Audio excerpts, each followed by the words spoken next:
Bismillahir Rahmanir Rahim. In the name of Allah, the Beneficent, the Most Merciful. I'd like to welcome you to another in the series, In the Light of Islam. Assalamu alaikum wa rahmatullahi wa barakatuh. Dear viewers, we welcome you to another in this series of programs in which we are seeking to give some understanding about various issues that may be plaguing you in your daily lives as Muslims. Whatever problems or issues with regards to religion that you may perceive, you are welcome to write into this program, and we will try to answer them to the best of our ability. And with that, dear viewers, we'll go on to today's questions. First of which is a question from the previous session, and this was from Dawood Musa Ibrahim. We answered his first question, which was concerning Muslims celebrating, along with Christians and Hindus, the Christmas and Diwali, whether we are allowed to greet them. And in greeting them, we are in fact joining in their celebrations, and we pointed out that this was not permissible. The second question, the person asks, some Muslims say that a man must not shave his face and furthermore must never cut his beard. Is this a must? If a man grows his beard, can he not trim the ends, split ends? Must he have an untidy beard?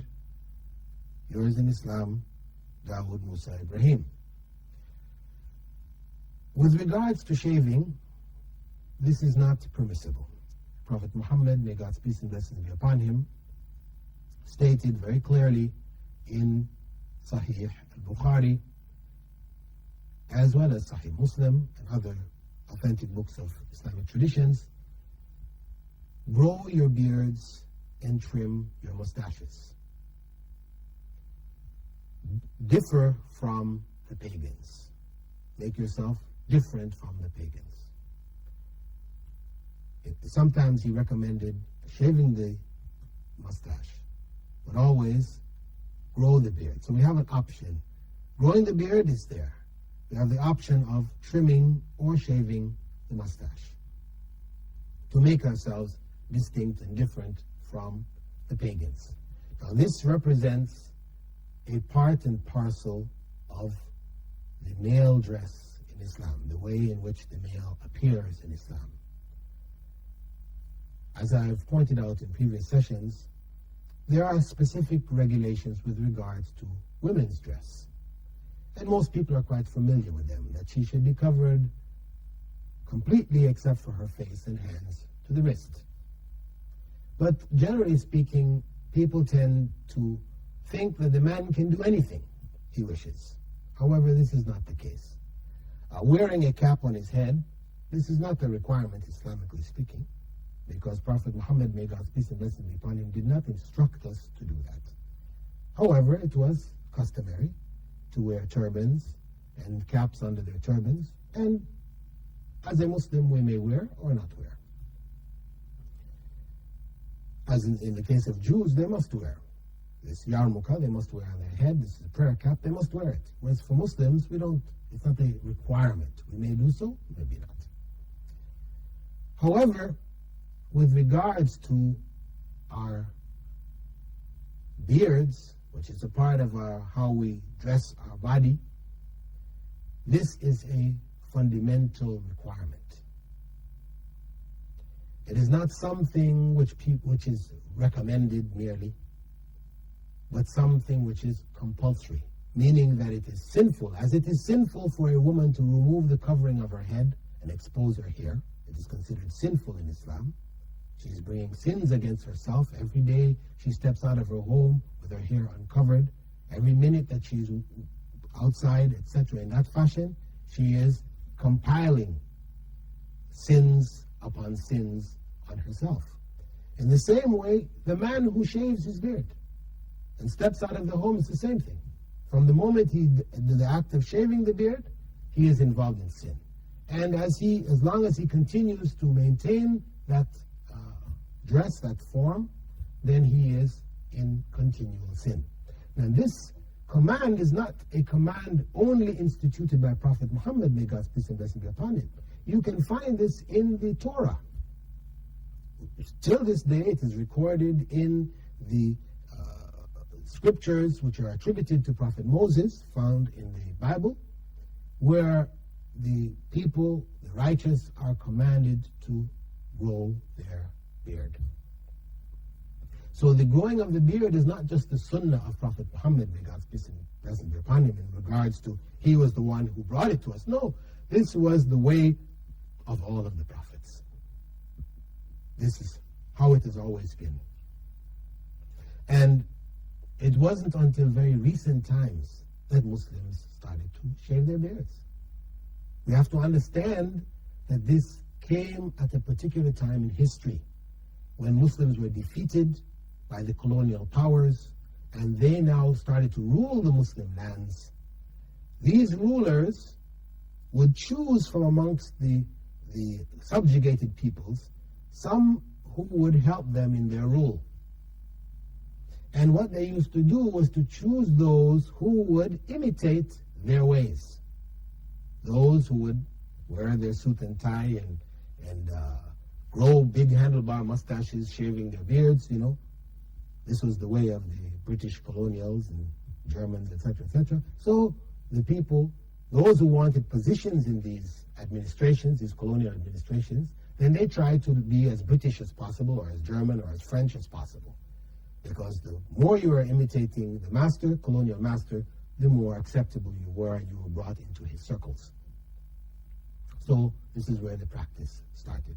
And of course, in order to justify this, people started to say, well, you know, growing the beard is sunnah, you know, it is not really compulsory, it's just sunnah, you know, as a means of lightening the sin, or the feelings, the negative feelings that a person may have from disobeying the command of the Prophet. May God's peace and blessing be upon him. However, according to Islamic law, the growing of the beard is compulsory. Because making something compulsory and making something recommended, this is not an arbitrary choice of scholars or people.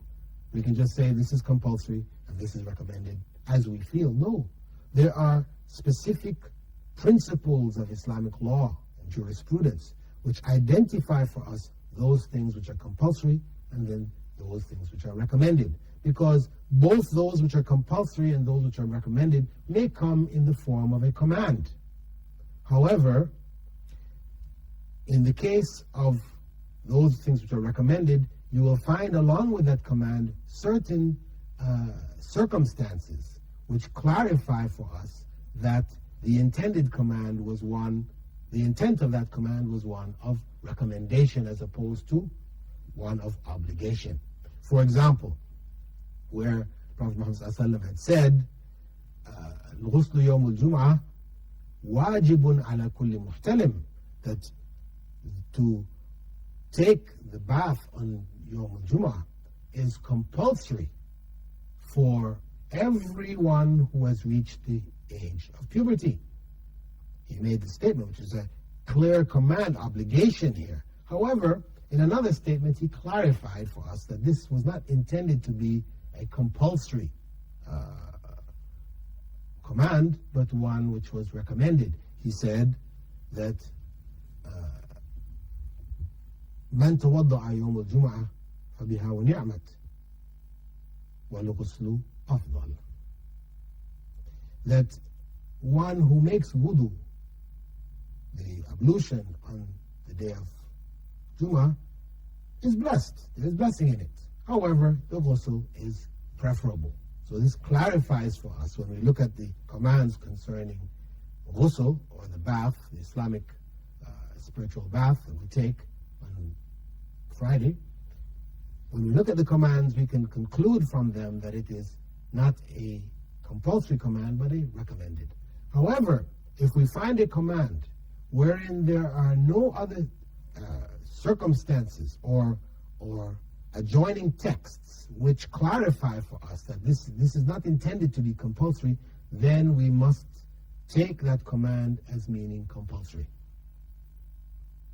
And when we look at the text, the various statements of Prophet Muhammad, may God's peace and blessings be upon him, with regards to growing the beard, all of them are clear commands to do so, without any circumstances allowing other than that. Now, with regards to trimming, we know that Ibn Umar, one of the companions of the Prophet Muhammad, may God's peace and blessings be upon him, in fact, one of the companions who narrated to us this tradition of growing of the beard, that he used to take hold of his beard and cut what was beyond a handful. That is, he would trim his beard. And there are other narrations that the trimming could be at the sides as well as in the front. So a Muslim is not required to let the beard just grow anyhow. In fact, Prophet Muhammad ﷺ was very particular about grooming, the combing of the hair, recommending the combing of the hair, the trimming of the hair, etc. So we from that can conclude that it is recommended for us to trim the beard, keep it in a tidy fashion. Of course, those who would trim it down to the point where, it is only barely breaking the skin, in what we would normally call stubble, such again is not permitted. We're required to grow the beard to the point where, at least to the point where it is considered to be a beard. This is not 5 o'clock shadow, or stubble, but in fact a beard. Once we have fulfilled that requirement, then that is the basic requirement. Of course, to grow it fully, as full as it would normally go with trimming, is something even more preferable.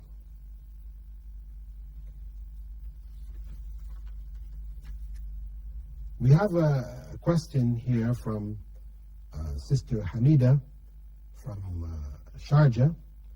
She asks concerning, just in summary, concerning taking of pills to prevent menses during Hajj. The idea, because we know that if a woman, her menses begins after she begins the process of Hajj, or even before she starts the process, we know that there are certain rites that she's not permitted to perform.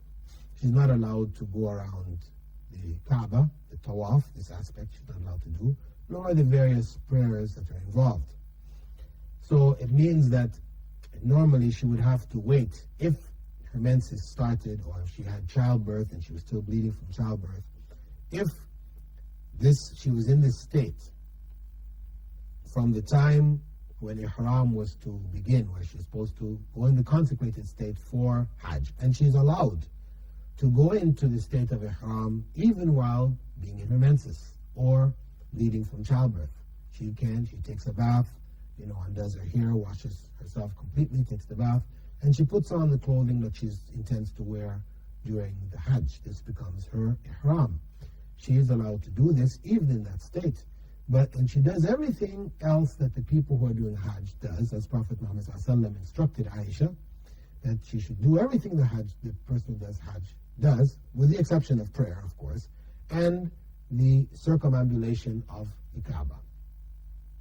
In which case, she normally would have to wait until her menses stops or her postnatal bleeding stops, and once it stops, she takes a bath again, and then she can now go and do the Tawaf. So a person going from different countries to Mecca, oftentimes their time frame is very limited. They only have so many days, 5 days to go and make the Hajj, and they have to leave because of the arrangements, the financial arrangements for going and coming, or their jobs at home or whatever. The circumstance may not allow them to go and stay until the menses is finished or until the bleeding from postnatal circumstances stops. In which case, she is in a situation where she seeks some other means to prevent the bleeding. Specifically in the case of menses, it's possible for her to take certain pills, these pills for contraception. If these pills are taken, it does stop the bleeding. Or there are some other pills, which, for people who have excessive bleeding, they give these pills, and it can also stop bleeding. So either way, is it permissible for a person to do this? Yes, it is. under these circumstances where time is